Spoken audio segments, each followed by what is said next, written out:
Luke Douglas Kennard. It finally happened. Ty Lue released him. I don't know what Ty Lue was doing, but he was released finally against the Atlanta Hawks after the Atlanta Hawks were rolling. They'd won like 9 games in a row. They were dominating the Clippers, 20 points up. The game looked dead and buried. He brought in the Misfits, Terance Mann, Amir Coffey, Luke Kennard, and some other guys. And then all of a sudden, well, Luke Kennard does his thing. That's the best left-hand... Oh, hold up. Not the best left-hand shooter of all time. That goes to Joe Ingles, obviously. Out of all the human people, he's probably the best left-hand shooter of all time. He does not miss a shot. Yeah, you could say, 50% from the field. No, he doesn't miss a shot. I refuse to believe it, and I've never seen it happen. And this game is a perfect example. 8 of 8. Where's the missed shot? Can we talk about how ridiculous it is that he went 8 of 8 from the field, but it's not your regular 8 of 8, which isn't very regular in general, but it's not your regular center 8 of 8 where they dunk the ball. Zion Williamson, who is amazing, but a lot of those are layups, which I don't think should be discredited, but at the same time, the difficulty of the shots Luke was taking, I mean, he hit a little reverse layup, which he doesn't normally take much on his right hand. He hit a couple of step-back J's to beat the shot clock a couple of times. Obviously, the Euro step, put it up at the buzzer, half court. That's the momentum builder. Even Kawhi was like, yeah, like that's about as much emotion as you can get from Kawhi. Actually, he did it twice in that game. So Kawhi was feeling it today, feeling it enough for him to hit back-to-back threes as well to seal the game. I mean, we know about Kawhi Leonard. I don't really need to talk about Kawhi. We're talking about Luke Kennard, Terance Mann, and what these guys can mean for the LA Clippers going forward. But yeah, Luke, it's finally happened. Now, before I get further into the video, if you could drop a like on the video and subscribe to the channel, it would be much appreciated. It's free. It just helps out a lot, so that would be cool. But yeah, I called for this a while back, and well, I thought I was going to get my wish because just after I dropped my video talking about why is Luke Kennard getting paid $64 million a year, actually not a year, but over 4 years, to ride the bench when you just paid him, it was making no sense to me. I was actually going to tweet out again just saying, what are you doing right now? Why is Luke Kennard not playing? Because after that video I made, he actually did what he was supposed to do. He came out, he played 20 minutes against the Wizards, dropped 14, 4 and 4 on 5 of 8 shooting, looked more confident, looked more assertive, looked ready to take his spot back. And then all of a sudden, yeah, let's just keep you out of the rotation, plays a couple of garbage time minutes over the next 4 or 5 games, scores well in those garbage time minutes, and it's like, yeah, we're still going to ice you out. Now comes the test against the Atlanta Hawks. Different opposition, different team. They've been rolling. Luke Kennard, when he's actually got minutes, has been scoring. Is he going to get some game time? First half goes by. No. The Atlanta Hawks were up by 20 points. The game looked dead and buried. Luke Kennard finally got a chance to get into the game. I don't know why Ty Lue was so hell-bent on keeping him out of the game for as long as possible, not playing him against any opposition. He just did not want him to see the floor. Did Luke do something? That's what I'm wondering. Did Luke do something? Did he autograph one of those Allen Iverson stepping over Ty Lue posters? Did he say in passing that he did more for Ohio basketball than Ty Lue? Is that what he said? Did he say something along those lines? Something must have happened. Did he sleep with his daughter? That's probably a little bit left field, but yeah, who knows? Who knows what Luke Kennard did, because something happened to the point where Ty Lue was just so sure of keeping him out of the team, regardless if he went 4 of 4, 5 of 5. It just didn't matter for such a period of time. Finally got his chance against the Atlanta Hawks, and he made it count. He made it count. He did everything you could have asked. He was hitting step-back shots. He was coming off screens, like I mentioned. Actually give him the ball to handle and do more than just spot up in a corner, and you'll get some more production. Didn't we talk about that? Because we've actually seen him play. So actually do that, and all of a sudden you see someone who can come off screens, he can run the pick and roll, he can play make for others, he can shoot off the dribble, he can shoot from 3, from mid-range, he can do all of these things. He's actually a good player. I know you paid him probably a bit too much, but you paid him $16 million over 4 years for a reason. For a reason. So Ty Lue wasn't quite understanding those reasons, and now he saw them. He saw them when Luke Kennard demolished the Atlanta Hawks. He just took care of business that easily with his smooth lefty jump shot. Cash, step back, cash. You know how it is with Luke Kennard, and that's what we saw from him finally. It's just a joy to see. We finally got to see him in action, and all of a sudden, I just don't think he's going to be getting DNPs anymore. I don't know how he was managing to get DNPs, like just not getting any rotational minutes. The Clippers were playing against all kinds of different teams as well. It's not like it was just a couple of games against really tough teams that might not have been great matchups. No, it was all different kind of matchups, and he was only getting garbage time minutes. So now Ty Lue probably realizes, hey, We've got this guy who can score the ball, who can play make, he can do all of these things. He can actually lead our team on a run. Maybe we should play him. Congrats, Ty Lue. Thank you for doing that. Thank you for doing that, sir. Now, the basketball gods must have just been speaking to me because unfortunately I didn't see before what happens, before Luke Kennard stepped foot on the court, because the gods just paged me or something and just said, Luke Kennard is in the game, so check your phone, turn it on, with no awareness of Luke Kennard finally stepping foot into the game, seeing that he was on 0 minutes before and thinking this is another DMP coming, turned on the game. He entered the game, and no, I do not have a brain notification in which Luke Kennard, Joe Ingles, Zion Williamson, Sekou Doumbouya, Kevin Durant check into the game. Although that is a good idea, Elon Musk, can you get onto it? If someone's got Elon Musk's number, let me know, or just call him yourself. Say that a brain chip to tell me and other NBA fans when their favorite players are entering the game would be a good idea.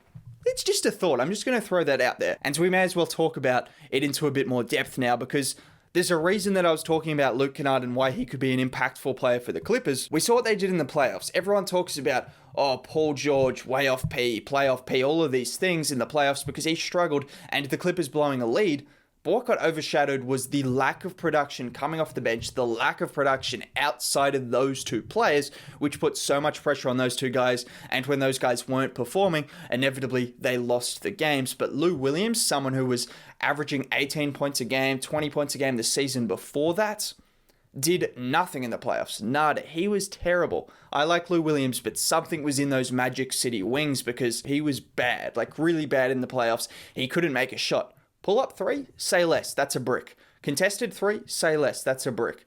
Catch and shoot 3, say less, that's a brick. Wide open, contested, it doesn't matter. Brick, brick, brick. He was building a house. Bob the Builder, Lou Williams. There's some definite comparisons between those playoff performances. Everyone wants to talk about Paul George, but Lou Williams was definitely in that mix when it comes to guys just building houses out of bricks. All of a sudden you pay Luke Kennard and I'm like, that's pretty obvious. You bring him in, better defender, makes the same kind of plays, thrives in the pick and roll, more efficient player, can probably play alongside Kawhi Leonard and Paul George in playoff kind of level situations because he can stand in a corner and spot up and be a really reliable spot up catch and shoot guy, plus play better defense and do the occasional playmaking when those guys don't have it going. It just makes sense. Let's talk about Terance Mann, another star of the show, because as much as Luke Kennard's flawless shooting was a reason for them coming back, Terance Mann also deserves a lot of credit because he had a huge game. He had a fantastic game. Now, I've always liked Mann.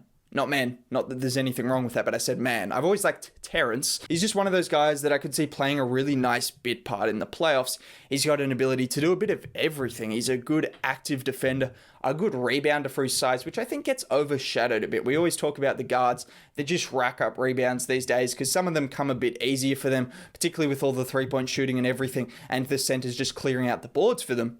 But someone like Terance Mann who actually goes and gets those rebounds, even though it's only a fewer game in limited minutes, those can be crucial in the playoffs. It can be crucial to secure those boards, particularly when you get those big clutch rebounds from a guard. I've seen Kyle Lowry do it countless times. It's so deflating when a team gets an offensive rebound, kicks it out to a three-point shooter, and hits a shot. That changes the whole game, not just the 3 points added, but it just deflates the team. So having someone like that rebounding the ball, it's a little thing, but it's a thing that could really help. And that's why I think he's a playoff kind of guy. His defense, his rebounding. He can also shoot the 3-ball now on low volume, albeit, but he's just going to be asked to spot up and shoot every now and then. He cuts to the rim nicely. I've seen him bail out players off nice cuts, making the right reads, high IQ kind of cuts. He drives to the rim. He attacks the rim. He can do a bit of playmaking as well. He's just got a really nice all-around game. And I think Terance Mann, if you have a backcourt of Luke Kennard and Terance Mann coming off your bench, you're in good stead.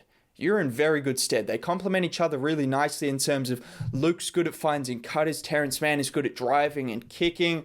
Terance Mann is more of an active defender. Luke Kennard's obviously more of a playmaker and shooter. It's a nice compliment coming off your bench, and I think they could play really important minutes down the stretch. I know Ty Lue has been shivering in his boots to keep Luke Kennard in the game when it's been any kind of crucial minutes on the line. I was honestly surprised he didn't get sat.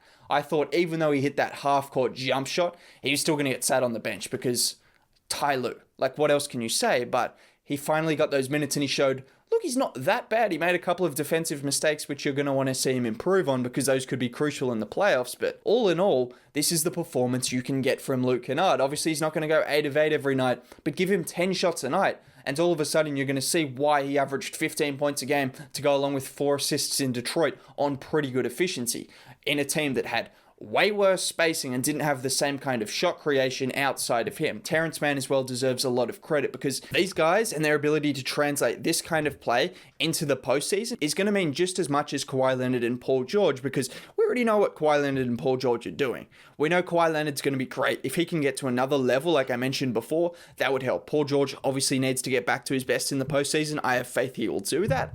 But you need the other guys. And last year, the Clippers did not have the other guys. Everyone talked about Paul George and him struggling. But outside of Paul George, the other guys were not delivering. And all of a sudden, you have a chance with 2 guys that could be a really nice bench tandem or even start games for you, depending on the matchup. And I think you should take advantage of this. Luke Kennard's confidence is at sky high right now. I think it should have been pretty high before because he hasn't really been missing many shots. Yet he hasn't been getting many minutes. Now he finally got minutes. He proved that he could help the team when he could play in clutch time. He wasn't a defensive liability. He could make plays for the team off the dribble. The team definitely has confidence in him making plays. They've seen it happen. I think that means something for him. And all of a sudden, the Clippers finally have that gem on their hands that could really help them outcome in the postseason, because this is a team that needs some extra creation. Sometimes the ball movement is stagnant. Sometimes when Kawhi Leonard or Paul George can't get their shots up, it looks like no one else can do anything. It's a bunch of shooters and a bunch of kind of defenders.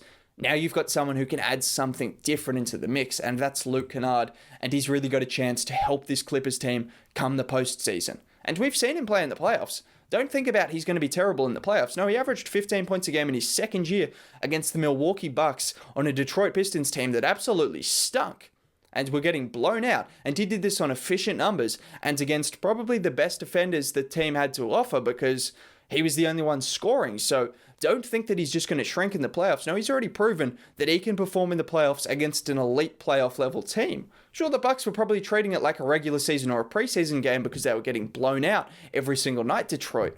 But he can perform in the playoffs, so don't think that he's just going to come to the playoff time and shrink. This could be huge for the Clippers. This could be genuinely huge. So thank you. Thank you for finally seeing that Luke Kennard can do something more than just warm the bench and give out the most expensive high fives and dap ups in league history. Have a good day. If you enjoyed the video, like the video, subscribe to the channel. Catch you next time. Bye.